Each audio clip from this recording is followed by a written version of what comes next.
give the floor to the Sovereign Order of Malta. Thank you, Mr. Chair. Somalia stands today as one of the most striking reminders of the human cost of protracted conflict and neglect. Despite decades of international attention, the human rights situation remains dire, marked by systemic violations that threaten an entire generation. More than 4.4 million people are expected to need urgent food assistance by this year's end. This is not merely a humanitarian emergency, it is a test of our collective conscience. The international community cannot look away as children are deprived not only of food and shelter, but of their fundamental rights to safety, education, and dignity.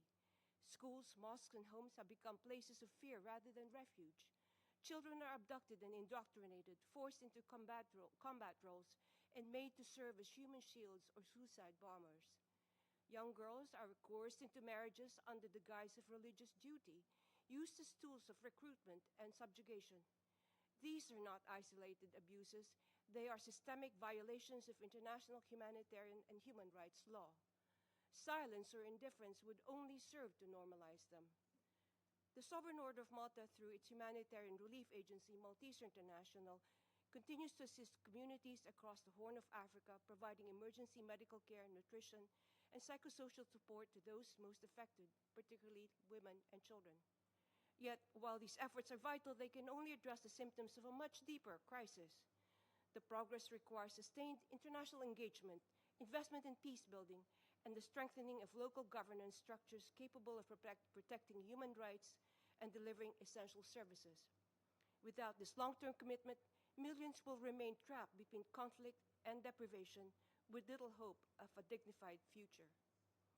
As Pope John XXIII reminded us, peace cannot exist where human dignity is denied.